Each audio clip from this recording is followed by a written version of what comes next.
Good evening, council, staff. Welcome to the special committee of the whole meeting of Wednesday, November 24th. We'll call the meeting to order and look for approval of the agendas. So it is a special committee of the whole. Recommended action that the special committee of the whole agenda for November 24th, 2021 be approved as presented. Mover and a seconder, please. Deputy Mayor and Councillor LaRose, all in favor. Thank you. And that is carried. And also I would remark that this evening we have Councillor Levy and Councillor Mayette with us on a Zoom on screen. Anyone having a declaration of pecuniary interest may do so or at the appropriate time. We do have presentations and delegations. We do have two presentations this evening. The first one is a presentation from Dr. Jeff Galiski and David Gravel re the Southern Georgian Bay Family Physician Recruitment Program. So Sarah, do we have Dr. Galiski and David Gravel with us? Yeah. Hi, David. Good evening, Your Worship. I have to apologize that Dr. Galiski is unavailable to attend tonight, so I've got a pinch hitter, and that is Dr. Hani Darwish. Dr. Darwish and his wife, Dr. Kutini, joined us in 2010 as residents from the University of Toronto, Rural Family Medicine Residency Program. And over the last decade, they've been family doctors in our community. And most recently, Dr. Darwish joined our recruitment program as one of our physician leaders. He's also the lead physician of the North Simcoe Family Health Team group of doctors. So between he and I, we'll tag team through our presentation tonight. Very good. Welcome, Dr. Garbish. And it is a pleasure to have you within our community. So David, with that, if you want to take it off. Well, thank you so much. I'm going to share my screen here and hopefully the technology works for all of us.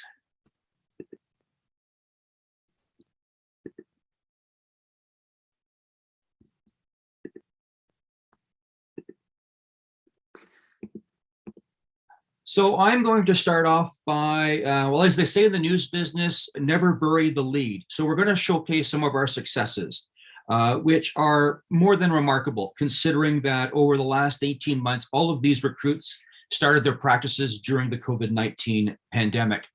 As you likely know, Dr. Adrian Stacey, Dr. Julie Caron, and Dr. Amanda Murdoch launched a group practice in Penetanguishene called Waves Family Medicine. And besides primary care, their practices include long-term care, palliative care, and hospice care. And as Dr. Darwish can attest, their practice model has had a huge impact on our community, as they have made a commitment to assume some of the most complex patients in our community through Healthcare Connect and from the virtual care clinic at the North Simcoe Family Health Team. And they're part of that group of North Simcoe Family Health Team doctors. So Dr. Darwish, do you want to just jump in for a quick second?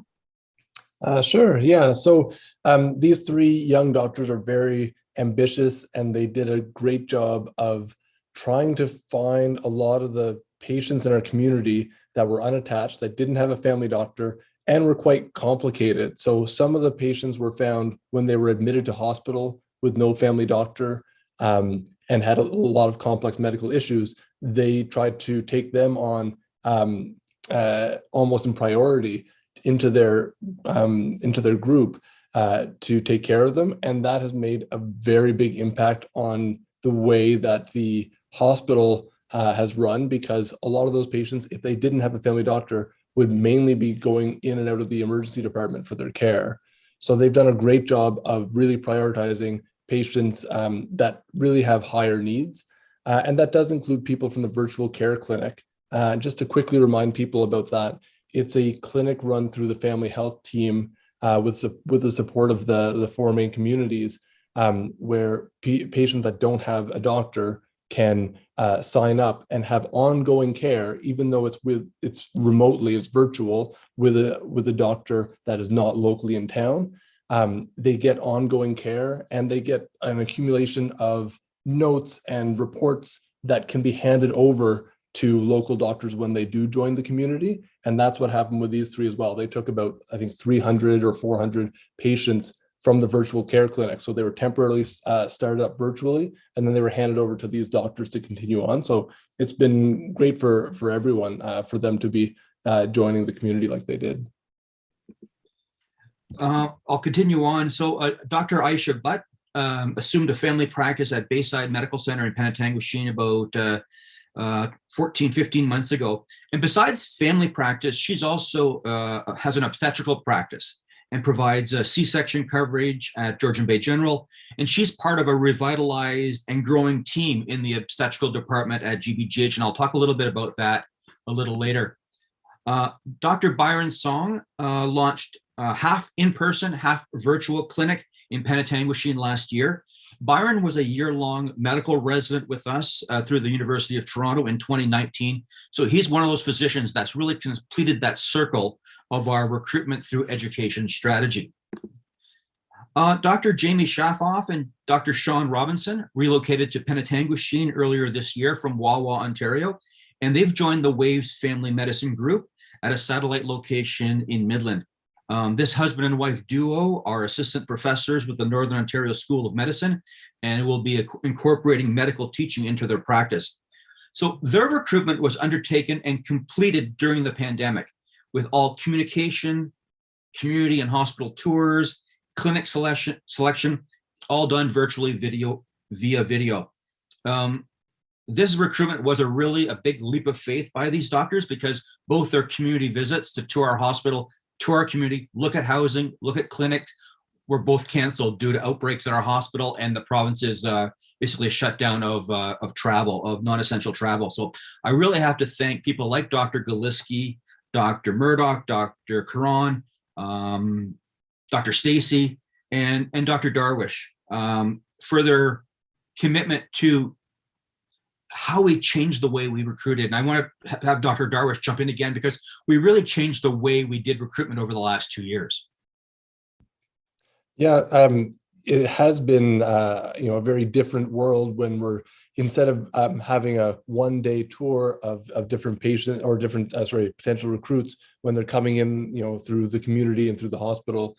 Now we're meeting up at 8 o'clock at night to talk to someone in Newfoundland or someone in Alberta to show them what it's like and to answer questions on the fly, and to be able to touch base pretty easily, to have these conversations staggered in a way where we don't need to be planning it around their actual physical travel to the community.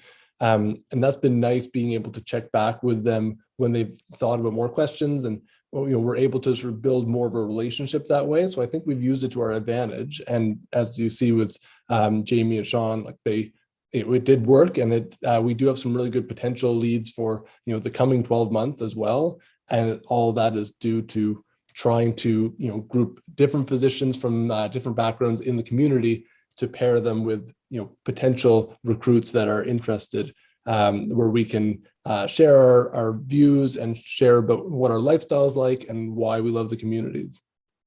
And I think you're going to see us continue to do a lot more of these virtual initial visits with our candidates because it's really cost effective. Our physicians, like Dr. Darwish, are engaged, and we can have more and more conversations before we assume any expense in bringing them to our community. And secondly, it also reduces the amount of travel to recruitment fairs and things like that, which are extremely costly. And I know this is a budget deliberation meeting tonight, so any ways we can reduce our costs makes a lot of sense for us. Dr. Aliyah Ali is joining us. She's actually been moved to the community in late summer, and she'll be launching a family medicine practice at the Huronia Medical Center with Dr. Donald. And we're just finalizing details if that'll be in December or January. Dr. Ali was an OBGYN in Pakistan, but when she immigrated to Canada, she transitioned to family medicine. But she is able to transfer some of her surgical skills. So she's able to do obstetrics and also do C-sections and some gynecological procedures at our hospital. So that's really exciting for us as we really continue to augment the obstetrical services at GBGH. So more details on Dr. Ali starting her family practice and how patients can roster with her in the coming weeks. This next physician is not a family doctor, but I thought it was really important to share his recruitment to Georgian Bay General Hospital. That's Dr. Chevy Morrow. He grew up in Wabashine. He's a local gentleman who practiced mainly in Barrie for the most part of his career, but he's decided as he wound down his practice in Barrie that he wanted to give back to the community that he was raised in. So he's taken on the role of Chief of Obstetrics, and his leadership and mentorship will really set us up long-term so women can get healthcare closer to home, deliver babies closer to home, and really help us build on that program and recruit a second OBGYN in the near future.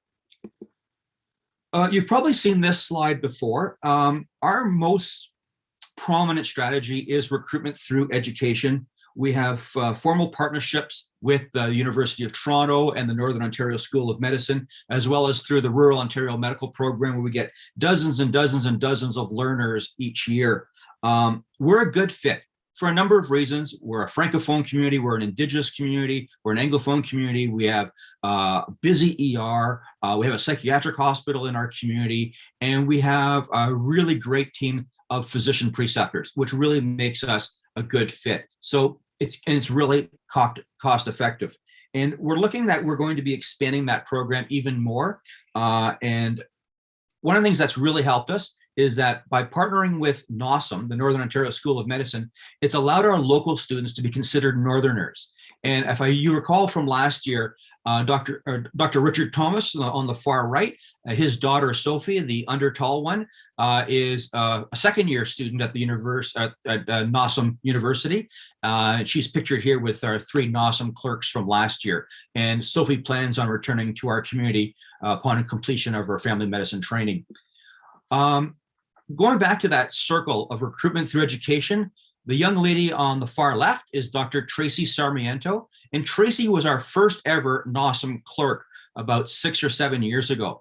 And Tracy loved it here, had a passion for our community, worked with Dr. Greg Gaffney, a Penetanguishene doctor, and fell in love with psychiatry. So when she graduated from NOSM, she went to University of Toronto and did 5 years in psychiatry residency. And she is Waypoint's newest psychiatrist, joined us this August. And she is also a NOSM preceptor, working with our medical students who are here for the year. And that's Cam, Lyndon, and Logan, who we met up with earlier this fall for lunch and to meet with Tracy and to get her on board. And Cam, the gentleman to Tracy's left, is very interested in psychiatry. And so they are a great fit. Our expansion with NOSM continues as we are now taking what's called integrated community experiences. So these are second-year medical students who are with us for a month at a time. And that's Claire, Michaela, and Danica, and they're here from the Sudbury campus. So we see our role with NOSM continuing to expand. You may have read or seen in the news that NOSM is now considered NOSM University, the first medical school in Canada to be designated as a university. And in speaking with Dr. Sarita Verma, the dean, she wants to expand the offerings of NOSM, and we are in a unique position, being a NOSM community already, to take advantage and help meet their needs down the road.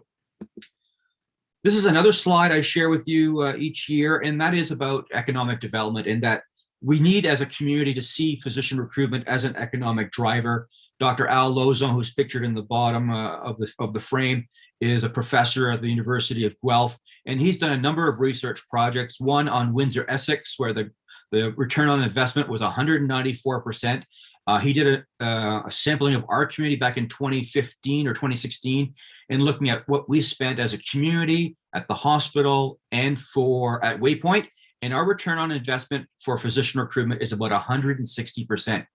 Dr. Lozon has been asked to present to our National Recruitment Association again this year in May, next year rather, in May, and he'll be updating his data to see if we're still in line and if the return on investment is as great or even more than we anticipate that it is.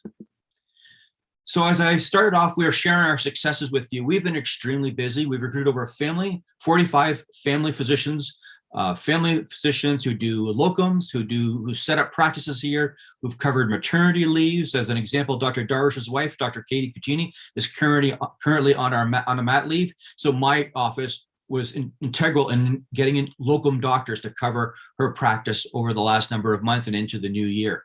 And then at Georgian Bay General, we recruited over 95 specialist recruits over the last 12, 14 years. From ER physicians, surgeons, OB-GYN, anesthetists, everything, you name it under the sun. But our work is not done. We're still experiencing that gray tsunami as an aging community. We still have a number of senior physicians who are slowing down and considering retirement. So we're working on succession plans with them. However, as I've told you before, based on our experience, the replacement ratio to replace an existing family doctor is 2 to 2.5 to 1. Like many physicians and nurses, they're experiencing burnout from the pandemic. So we have a number of strategies to try and mitigate that. And that is, we'll be launching our updated website in the coming weeks, which is georgianbaydoctors.com.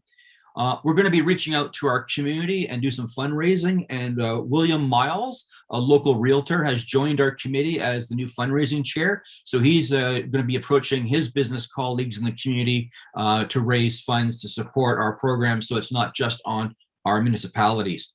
But speaking of our municipalities, we are asking you to chip in a little bit more this year than you did last year. We're asking for $10,000 as we've basically used up our entire surplus that we built up over the last decade. We've basically gone to zero, so we have to refill the coffers a little bit. So we're asking everyone to do their a little bit more. And as we said, we're launching a fundraising campaign with William basically in January. And as you've seen through the financial reports that we've shared, we are a very lean operation. We're always looking at ways to cut our costs, but our budget between $75,000 and $85,000 a year is kind of our what we're looking at annually. So we're a very lean organization, but it's one, I think, based on our success, it's an organization, a committee that you should be extremely proud of. And in closing, I just want to ask that you continue to help us meet our goal of ensuring everyone has a family doctor now and in the future. And Dr. Darwish and I have a few minutes if you have any questions you'd like to ask. Thanks so much. Thank you, David. Thank you, Dr. Garvish.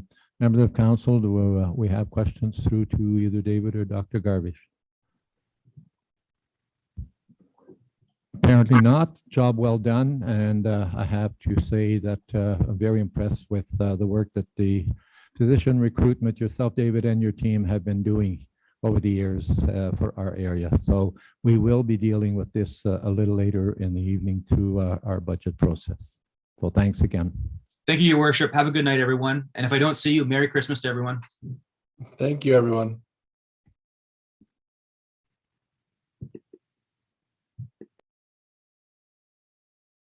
Okay, moving on to presentations. Our second one this evening is the Cultural Alliance in the heart of Georgian Bay, and I believe it's Cher Cunningham that is doing the presentation. Yes. Hi, Cher. Welcome.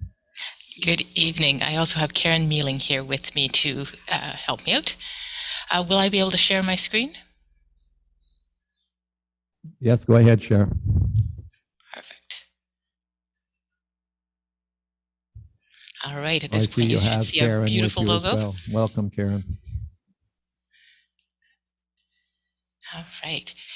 Good evening, mayors and members of council. My name is Cher Cunningham, and I am the vice chair of the Cultural Alliance. Chair Hastings is unable to be here because she's back to back in her own budget meetings today at the Township of Tiny.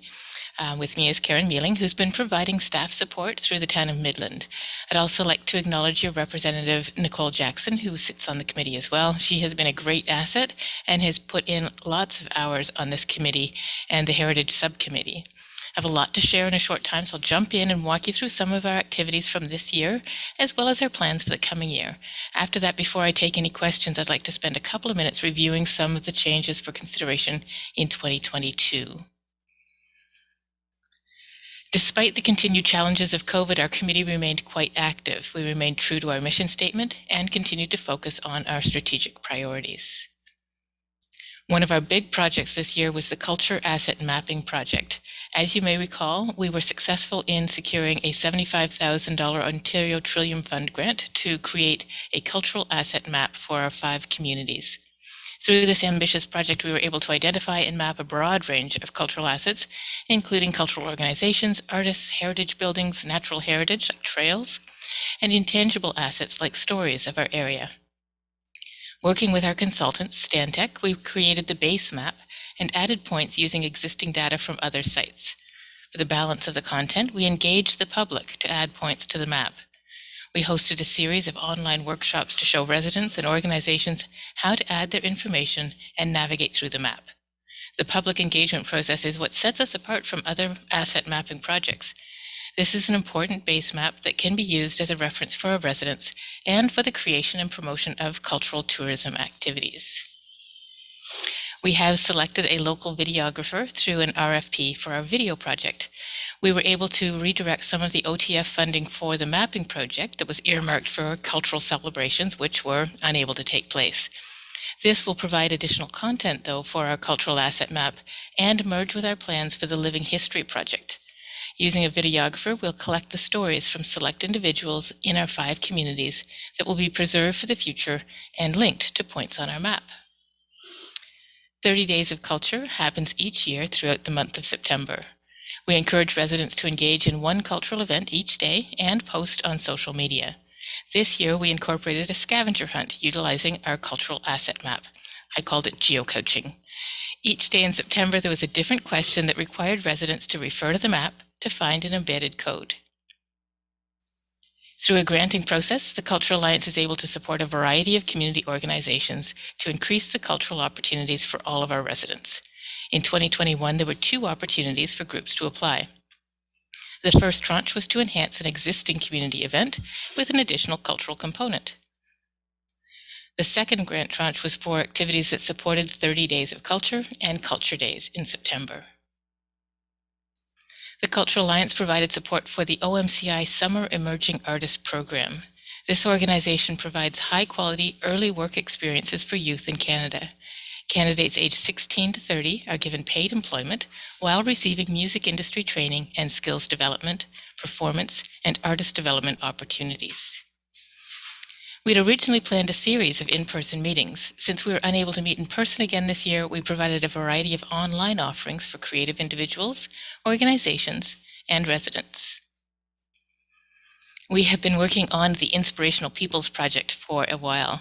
Through a public nomination process, 2 exceptional individuals from each community will be honored on a double-sided banner and plaque that will be displayed in their community. Marcel Bellamore and Helen Bradley were selected in Penetanguishene. We've been arranging presentations of the banners and plaques in each community. The presentation for Penetanguishene will take place tomorrow at 2 p.m. at Town Hall, and we hope you will be able to join in. Promoting culture in our area remains a key focus of what we do. We've enhanced our website, increased our social media presence and engagement, and our communications subcommittee has started adding blogs to our website for some additional content.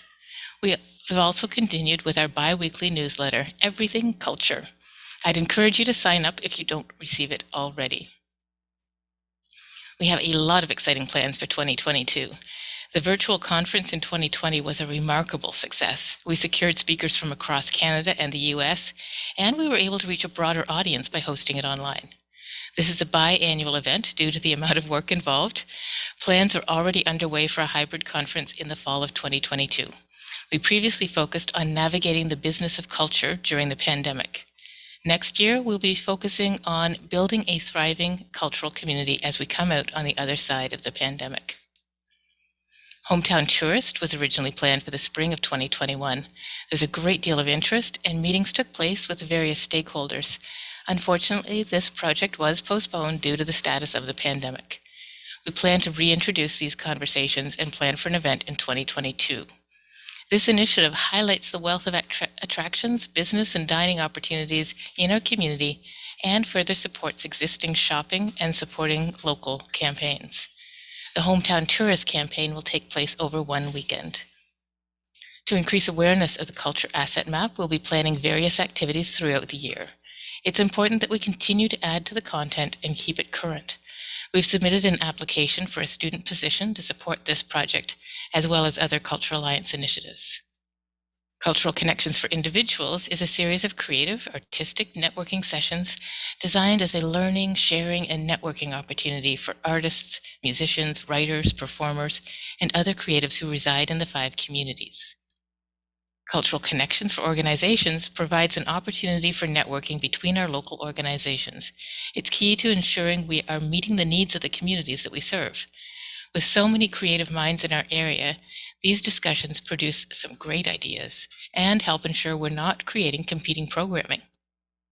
And then granting for community organizations. We've refined our granting process and look forward to supporting more organizations in 2022. We've received 10 applications with some exciting initiatives for the community to review. A lot on that slide. Quick sip of tea.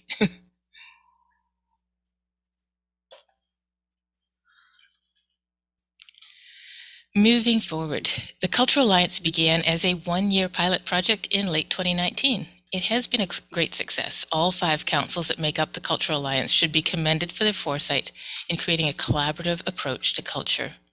We've been contacted by other municipalities wanting to understand how we achieved this accomplishment.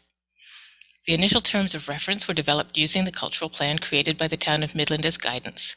1 council member and 1 staff representative from each community participated in this process. Since our conception, our work has evolved, and we feel it's necessary to redefine our role and ensure we are addressing the cultural needs within all of our communities.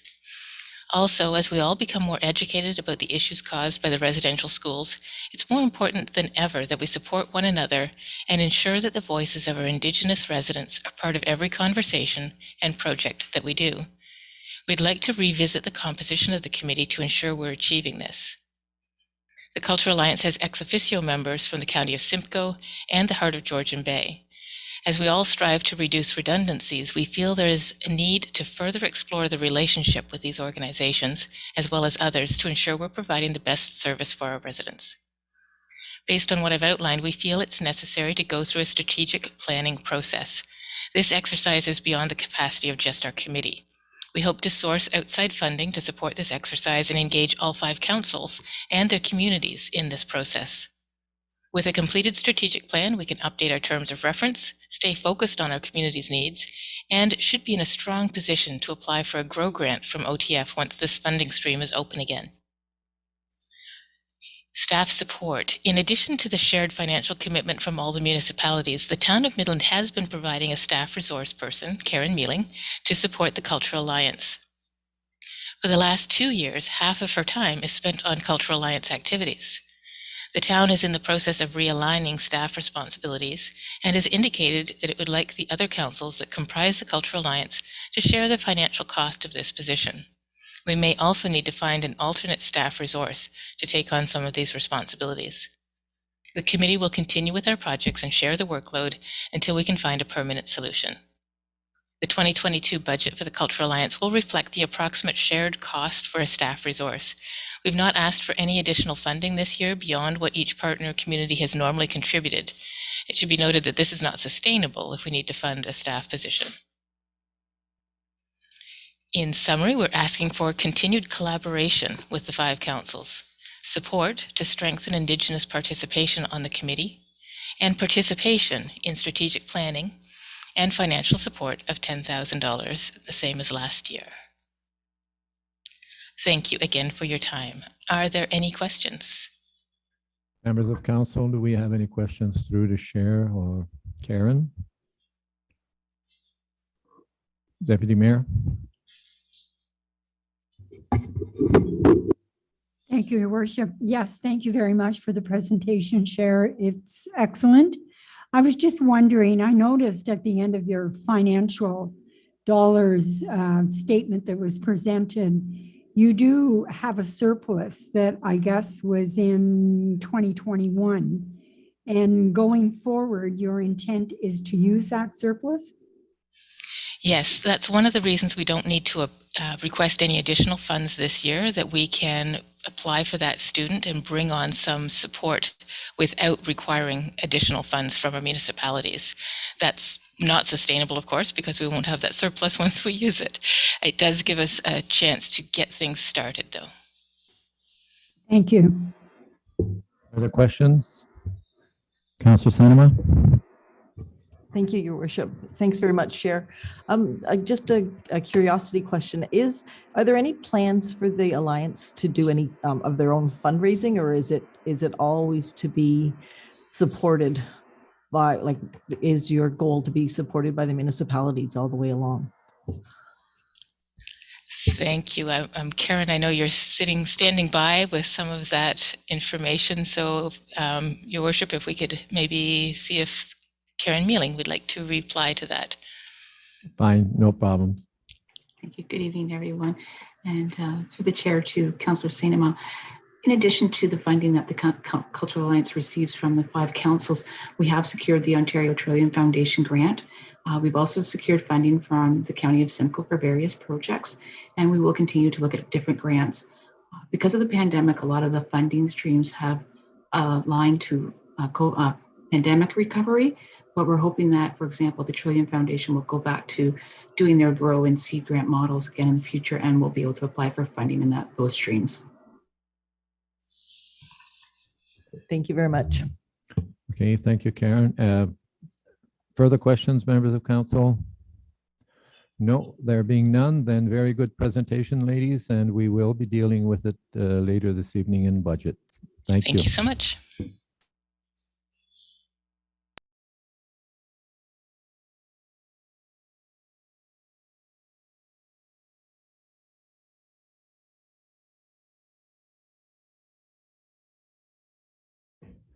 So we are now moving on to 5, Finance and Corporate Services, and I will pass it on to Councillor Sainema. Thank you very much, Your Worship. I'm a little bit of technical difficulties. It's not letting me open up. There we go. Thank you. So thank you very much. We are going to go into our draft number 3 of the 2022 budget. There is a recommended action, and what I would like to do before we go right into that is to ask our treasurer to do an update.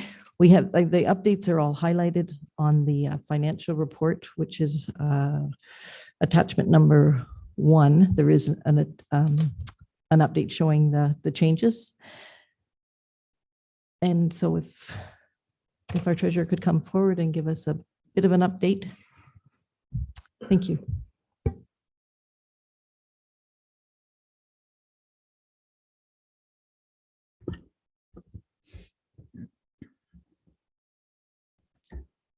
Thank you, Madam Chair. Through you to committee. Following our 2022 budget draft number 2 budget meeting, special committee of the whole budget meeting on October 27th. Changes have been made to present the final draft number 3, subject to any amendments or changes that committee wishes to make this evening. So just to highlight the differences between the previous draft number 2 that was presented in October to this final draft being presented based on committee's direction and discussion at the last meeting. Draft number 2, we did bring forward last month with an increase of about $233,000 or a potential tax impact of 2%. After the changes that were made, which I'll go over, summarize with you following this review of the highlights. Draft number 3 this evening is being presented with an increase of almost $250,000 or a total potential town tax impact of 2.2%. That's broken down to an operating reduction of 0.2%, no change, 0% to our capital budget, and an increase related to our policing budget of 2.4%.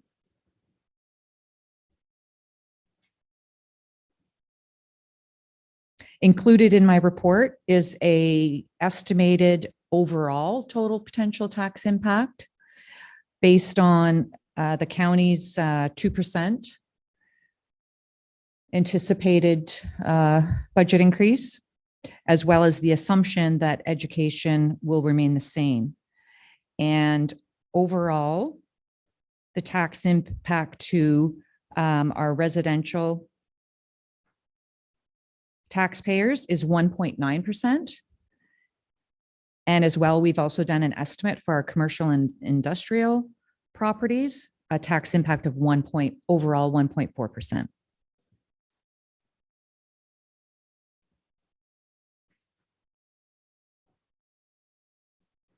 There were no changes to the draft number 2 capital budget from the last meeting to the one being presented tonight. But I will go through and just summarize the operating budget changes that were made to this final draft number 3. In addition, I just might note that under my report highlights, I did respond to an inquiry from the last meeting related to the historical funding, the historical capital grant funding that has been provided to Georgian Bay General Hospital Foundation. And there was a clarification requested related to 2019. So I did confirm that in 2019, the town contributed $10,000 to their capital campaign, as per previous years as well. And in 2020, it was the same at $10,000. And then in 2021, as I mentioned last month, council did approve a $15,000 contribution for 2021. So I just wanted to respond to the inquiry from the last meeting. In terms of the changes included in draft 3 presented this evening, under council and community contribution section, the Economic Development Corporation of North Simcoe contribution was decreased slightly back to the 2021 amount of $81,665. So that was a slight reduction of about $2,200 to our operating budget. Based on the 2 community capital grant program applications that council has already approved, I went ahead and reduced the funding required for that program from $25,000 down to $20,000, which has already been approved by council for Georgian Bay General Hospital Foundation, as well as Georgian Bay Cancer Support Center. Not an impact on our taxation budget because the $20,000 is being funded from the Community Development Fund Reserve. Under the property tax section of our budget, as discussed at the last meeting, we did increase the conservative anticipated new assessment growth from 1% to 1.5%, which is reasonable considering the growth activity that we have seen and anticipate and included in our budget an additional $56,000 from taxation from new assessment growth. Under the corporate miscellaneous section, we did get our 2022 OMPF grant allocation notice. So we did see an increase to our OMPF funding grant. So I've increased the revenue from that by $14,700. For the policing budget, as discussed again at the last meeting, in an effort to offset the original tax increase impact from the policing budget and the loss of the cost recovery for CNCC policing, we did have a transfer from our policing stabilization reserve of $108,000, but to bring our town budget tax increase down, as well as a focus on bringing the overall impact down to 2% or below, I did increase the transfer from reserves in our policing budget by an additional $70,500 to come from our tax stabilization reserve, which currently has a balance of about $193,000. So utilizing approximately $70,000 of that to stabilize the tax impact from our policing budget for 2022. And also, as recommended and directed by council at the last budget meeting, we have increased planning and development budget by $32,000 and change related to the contract junior planner position becoming a permanent full-time planner, as well as the public works and roads budget. Increase the road preventative maintenance program as per the 5-year preventative maintenance program that the Director of Public Works had presented previously to council. So now the funding is there for that plan for 2022 and increased it by $65,000 from $385,000 to $450,000. In addition, related to part-time wages and benefits, increased the public works budget by almost $63,000 related to the restructuring of the contract staff for 2022. In total, the net change to our 2022 operating budget with all of those changes that were made from draft 2 to draft 3 was $16,271, or a net impact of 0.2% on top of the draft number 2 that was presented at 2%. Again, bringing this final draft this evening to a potential town tax impact of 2.2%.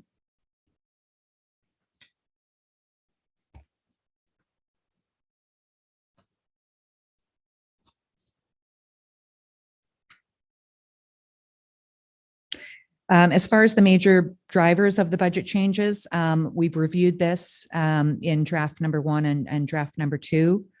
So really based on the summary of changes from draft 2 to draft 3, they have all been included in the summary in the report, identifying the major drivers of the budget changes, including the increase to the estimated new assessment growth in terms of increasing our revenues, as well as the transfer from the tax stabilization reserve to increase our funding and to lessen our tax impact in 2022, which leaves us, again, as I mentioned, budget increase of $249,822 over last year's budget, or a 2.2% potential tax impact.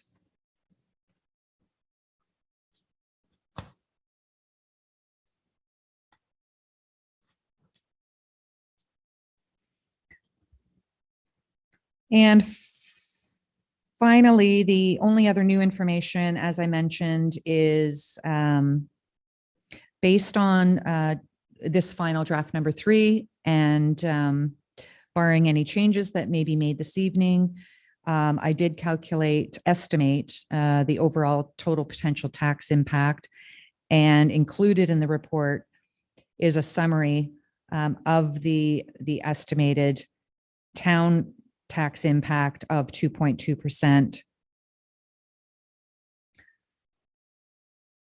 which is $22.32 per $100,000 of current value assessment.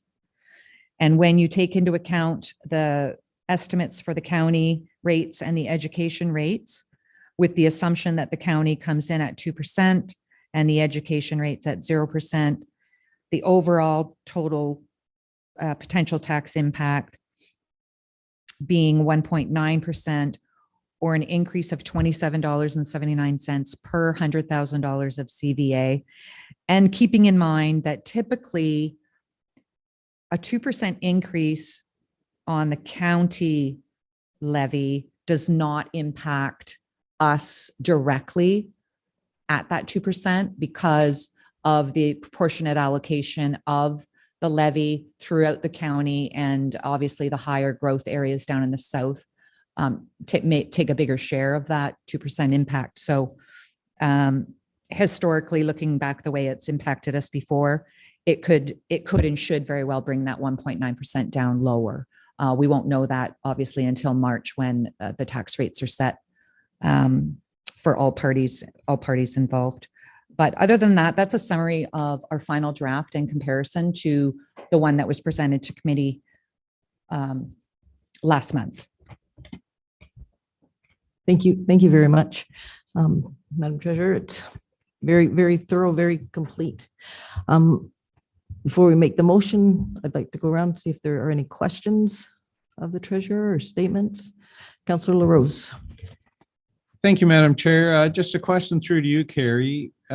If we're subsidizing the OPP cost by approximately 178,000 out of our reserves, do we have anywhere in this budget where we're planning to reimburse those reserves? Because after 1 year, we're going to be down 178. Next year, it'll be worse and we won't have our reserves. So I'm just wondering what we're doing with that. Go ahead. Through you, Madam Chair, to Councillor LaRose. No, there isn't any budget or item in the budget to replenish those reserves. They were put away to be used for this purpose, not necessarily the tax stabilization reserve being used to reduce the impact of the policing levy, because we did have the policing, I'll call it a stabilization reserve. So it's really just lessening it, the impact of this year. If we weren't going to apply any of our reserves, or certainly just the policing reserves of $108,000, the tax impact to our residents in 2022 obviously would be higher. And obviously the situation is not going to go away in 2023 either. But certainly we could again lessen it to a degree that it's more manageable over the next couple of years until basically the loss of CNCC cost recovery, like the loss of that cost recovery, is built back into our budget over the next few years. And eventually it would be fully tax supported. Just one more, Madam Chair. With that, knowing that it's still going to be the $372,000 that is going to be tax funded, we have to really remember that, because that's 3-point-something% to do that over the next few years. The reserves will only run out. I'm just a little bit worried that we're using so much of them to do it this time that we might be shooting ourselves in the foot.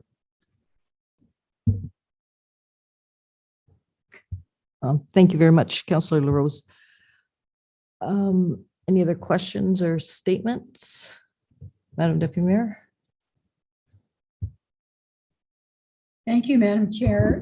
I just, the $27 per 100,000, still basically a home in our community that's worth, say, 500,000 is still going to have a tax increase of approximately $135, give or take a few.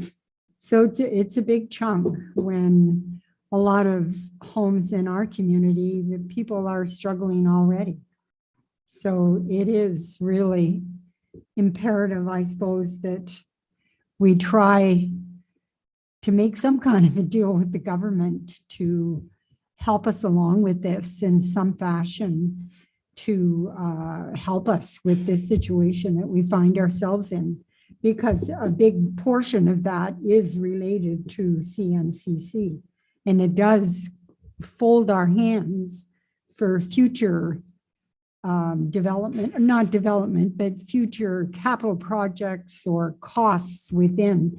I mean, we all realize that utility costs have gone up. Everything has, wages, electricity. We just recently had water increase. So we really, it's a tough one, very tough. Yeah, anyway, I just wanted to make that comment. It does, I mean, we say $27 tax increase, but we always forget to say it's per $100,000 value. That's something that we forget to mention. Just a comment. Thank you, Madam Chair. And I may comment that Treasury has worked overtime in trying to help us with this. And thank you very much, Carrie, to you and your team. Certainly, you've worked hard at trying to bring in a sensible budget and something that we can live with.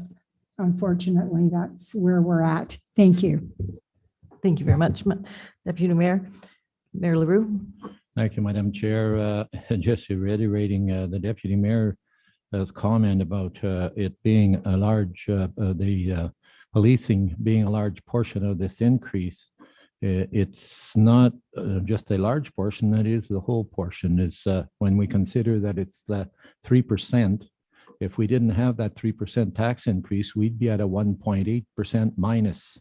So we have to keep plugging at the province to come across and pay their due share of policing at a provincial institution. And I can promise you that that is going to continue.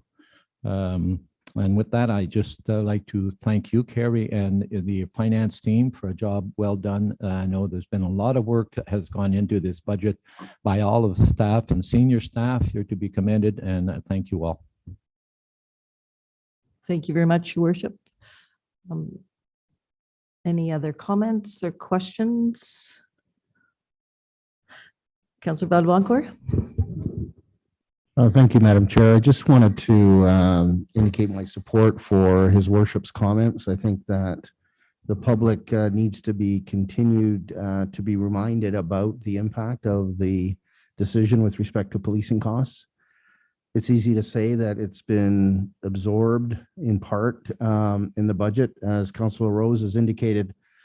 That's $178,000 that the town has taken from its reserves to ease the impact on the area residents of this increase.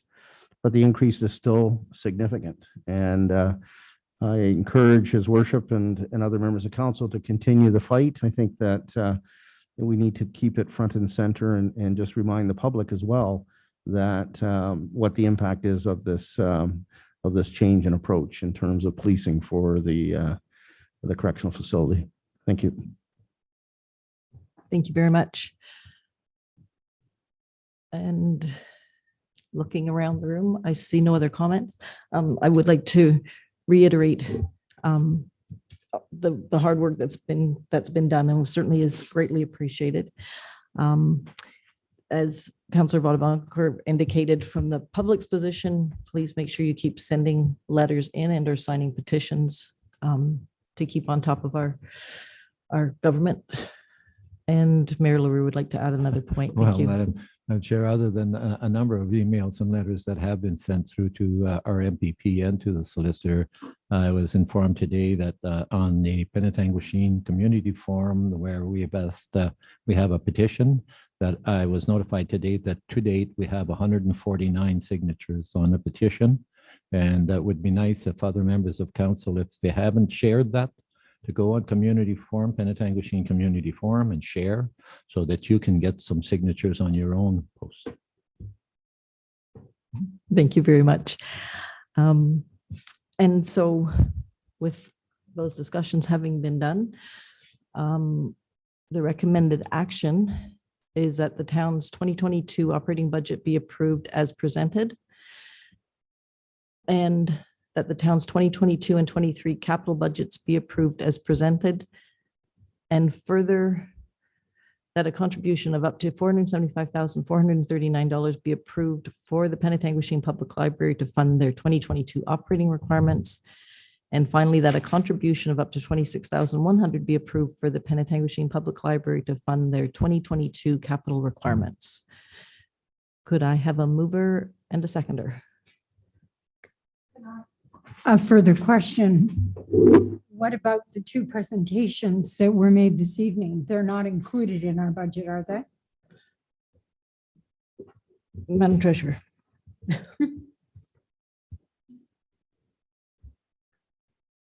I didn't think so.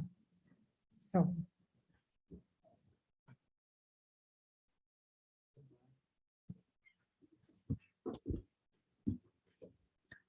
Through you, Madam Chair, to Deputy Mayor Jubo, yes, they are included. However, not impactful on the tax impact, funded through the Community Development Fund Reserve.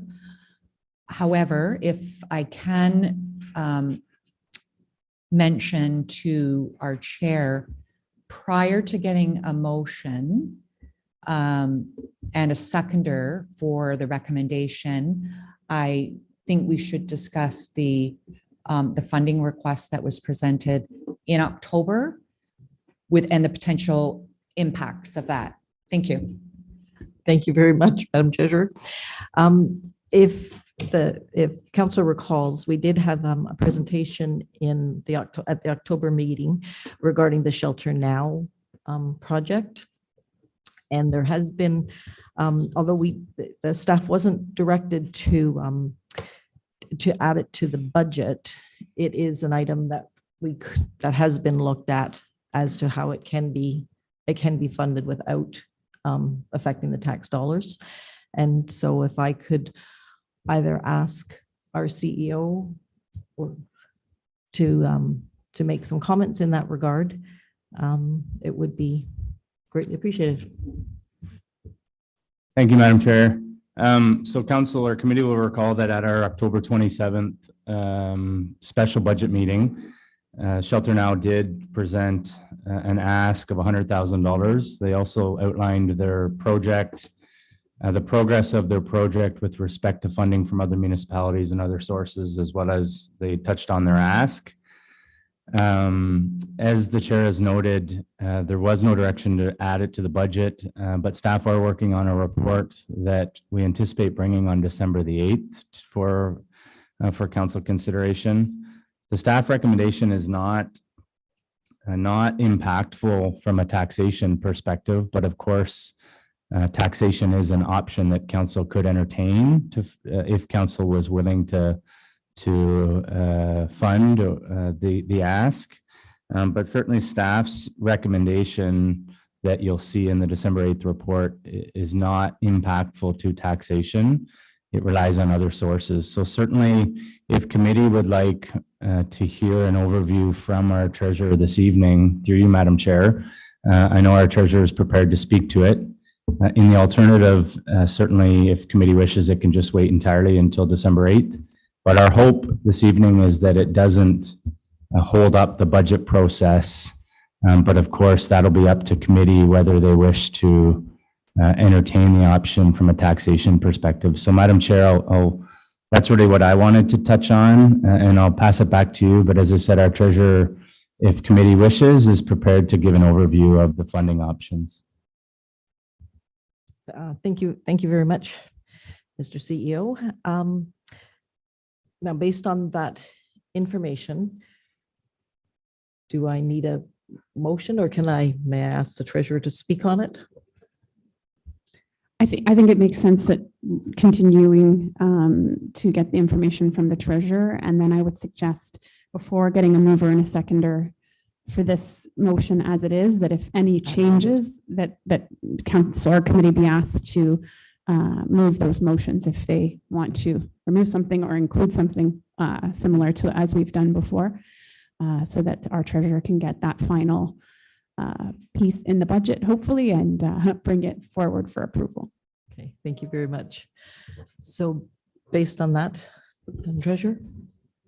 Through you, Madam Chair. So based on the Shelter Now funding request of $100,000, as the CAO mentioned, we could bring forward a report on December 8th if committee wishes. We did want to discuss it this evening before the motion being made for our final draft budget, obviously, because bringing forward funding options for council consideration would include the use of taxation or increasing our budget to accommodate this funding request, which would then impact the motion being made this evening. Having said that, we have researched funding options, and obviously staff's recommendation is not to fund it through taxation, but by using reserve funding. And the specific reserve being the town's contingency reserve. And just to speak to Councillor LaRose's comment before, this is a one-time, obviously, funding request. But there is a mechanism in place within our annual budget process that would replenish our contingency reserve because we do have a contingency budget item in our annual budget. So and also just to mention that a few years ago, we did set aside some additional surplus funds or in our budget, we did allocate some funds to our contingency reserve related to some anticipated legal costs that we anticipated incurring, as well as costs related to our salary market study. Those funds weren't required in the end, and a portion of those funds were included in a recommendation to assist with our 2019 surplus, to assist with the purchase and related costs of 51 Dunlop Street. Having said that, there is still surplus funds that we didn't transfer out of there in the contingency reserve. In a nutshell, if committee wishes, the contingency reserve could be used. Staff is recommending that it is used to approve, to recommend approval to council of the Shelter Now $100,000 request. The only question is, do we disperse it 50,000 in 2022, 50,000 in 2023? I think I do recall last month there was a discussion of could we go 25,000 in 2021 for 4 years, etc. The funds are there. I believe the organization does need them in 2022 and 2023. Again, having said that, there was another comment at the last meeting that should council be committing to future disbursements of funds past the current council term, which means that maybe council does wish to just approve the $100,000 and disperse it from the contingency reserve in 2022. Those would be the options that I would present in a report. If council wishes to amend the budget motion this evening, certainly you can do that to include this particular item and the funding, which obviously does not impact the tax impact presented tonight. Or if more, detailed information or discussion, if council wishes a report on December 8th, that's certainly fine as well. But I wanted to discuss it tonight because obviously one of those options could be related to taxation and an impact on this evening's budget motion. Thank you. Thank you very much. Very, very concise and quite thorough. Greatly appreciated. Madam Chair. Yes, Your Worship. If I could, through yourself, through the treasurer, perhaps add a little more incentive to this $100,000 ask on information that I am quite aware of. For sure. As we well know that the Shelter Now is actually assisted living. And a number of years ago, Robert Hartog and Mr. Weber constructed a 36-unit building in 36-unit assisted living. They also own the land or the property adjacent to this building. And so this is where the ask is now for this new 36-unit assisted living Shelter Now building that Mr. Weber has committed $2 million and the province $3.4 million. And so being short 600,000, the county has committed 200,000. And I already know that our neighboring 3 municipalities have already committed their 100,000. So just some little detail for council members to be aware of. Thank you very much, Your Worship. Do appreciate that. Any other questions?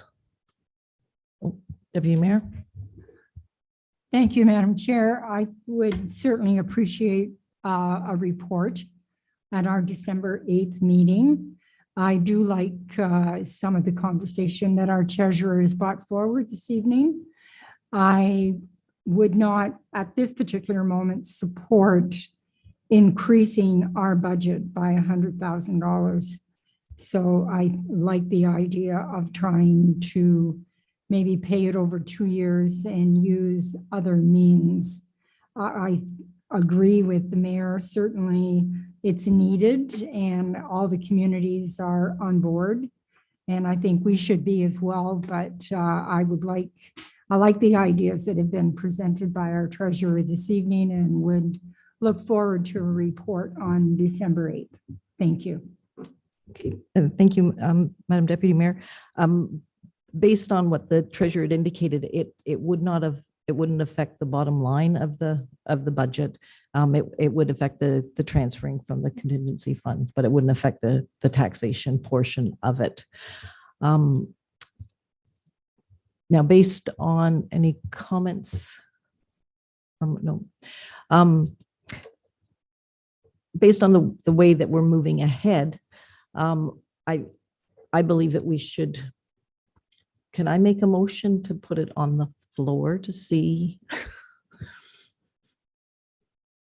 Do you mean specifically about the shelter now request? Rest, or whether we amend it? Yes. Yeah, I mean, I think the treasurer could use that information to proceed if there is some sort of decision made today. I think our treasurer did want some clarification about something that she just mentioned to me. So I just want to make sure we don't go down a path. Okay, it's okay. So yeah, so if, yeah, I mean, obviously as the chair, it's not a normal thing for you to try to put a motion on the floor, but certainly I believe that you can do that if that's how you'd like to proceed. Okay, thank you. Councillor Levy, did you want to make a statement? Your card was kind of going up or down. No? Okay. Okay, thank you. Madam Chair? Councillor, Yeah, yes. I agree with the Deputy Mayor that I would like to see this come back on the 8th with our options and funding opportunities for this, and deal with the budget tonight and deal with this on the 8th when we have time to read all the background reports. Thank you. Thank you very much. Councillor Rodbecourt, were you, did you have your hand up? Yes, I did. Okay. Yeah, so thank you.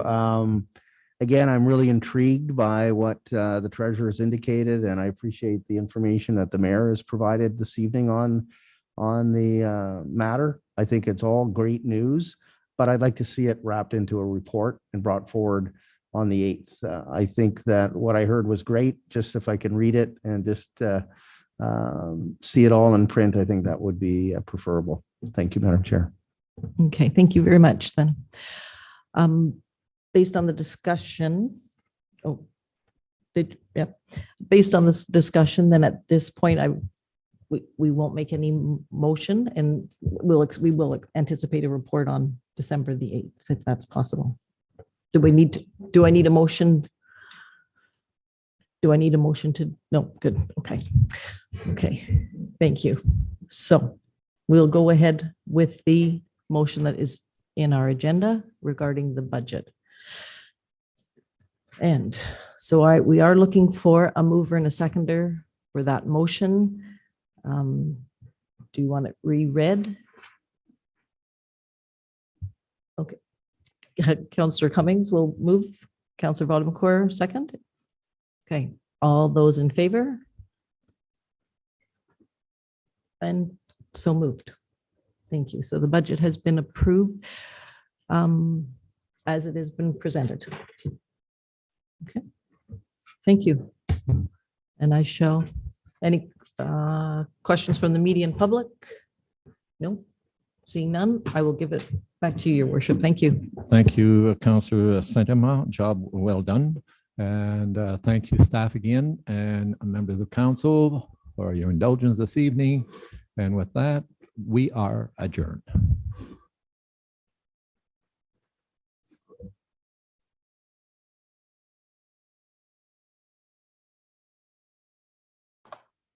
Good night, everyone.